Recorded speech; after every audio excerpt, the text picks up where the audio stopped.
Welcome back to another video, everybody. This is Corbin, and you're watching Corbin's Orchids. So, you haven't seen my first video. I'm an orchid enthusiast here in Tampa Bay area, Florida. What we're looking at right now is a flower spike on Silagene rochessinii, which is an absolutely amazing species.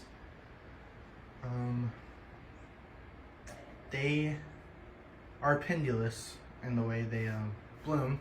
So this here obviously is straight up right now, but eventually it'll come down and it'll hang down the side of the basket, and they really make a nice display.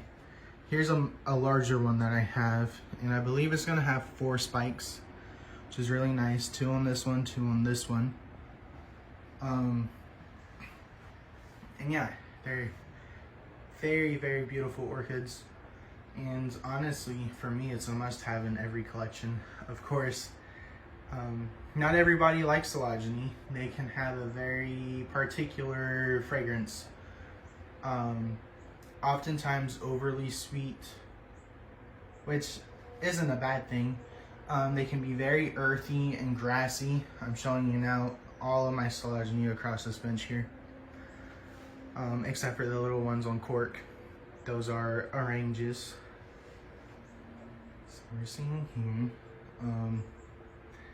In Florida, it's practically impossible for me to keep these leaves looking 100% all of the time. On new growth, they're gonna look better, but it's just something that I'm trying to manage with these Silagene. Of course, these hot growers like here, this is Silagene Mariana. Absolutely huge orchid. And honestly, it tripled in size. I got it last October. And it had 2 new growths on it. And right now it has 4 new growths on it.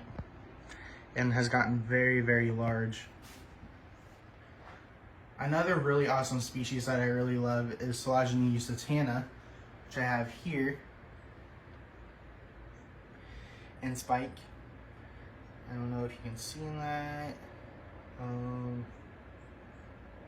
That's about as good as it's gonna get for now, until it comes out a little bit more. There's a few different types of Silagene in the way they bloom. They can bloom at the base, such as rochessinii, or they can bloom at the apex of an immature growth, like usitana down here. Let me see. Alright, that's a little bit better. So,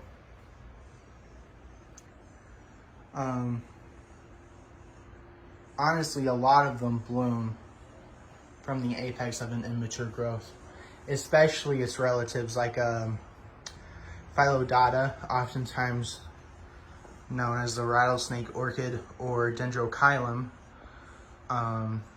Not as popular and not as well known. So let's look at this one that we passed that's in bloom. It's one of my favorites for this time of year. It's Brassavola nodosa, and look how absolutely amazing that is.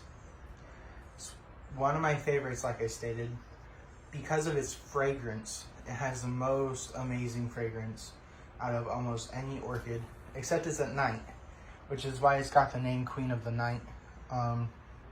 For me, this one here smells very much like cloves with a tiny hint of vanilla.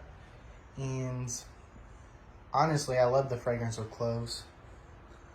So it's beautiful and it's perfect. It's growing here on this mount. The mount is not the best. I may have to chop it up in another year or so.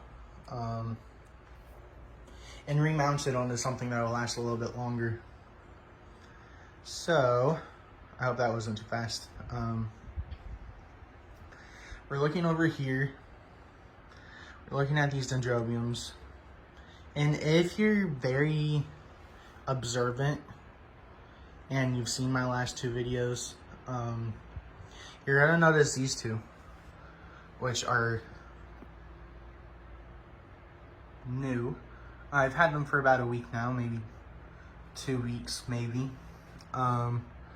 The one on the right here is Dendrobium capituliflorum, and then this one here is Dendrobium purpureum alba. They both come from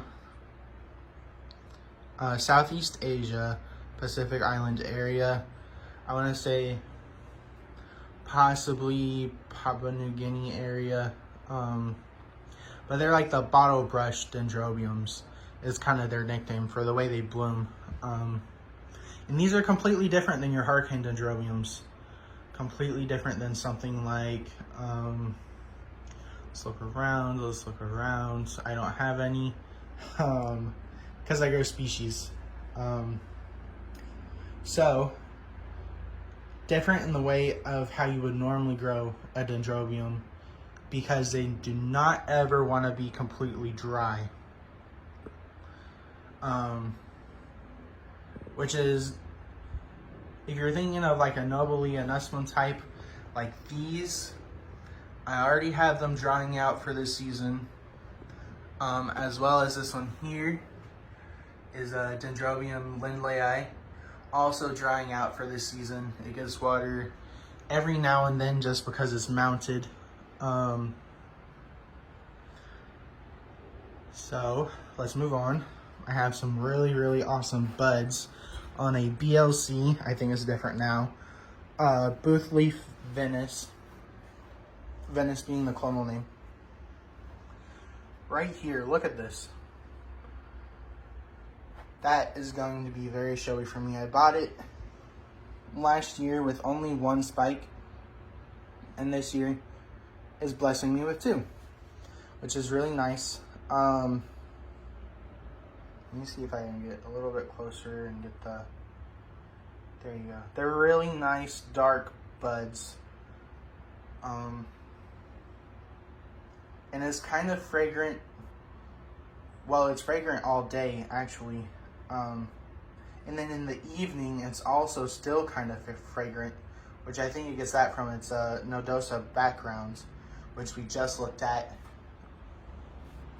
over here. Brassavola nodosa hanging out back there. So yeah, all in all, that's a great orchid to have. You can find it at Lowe's.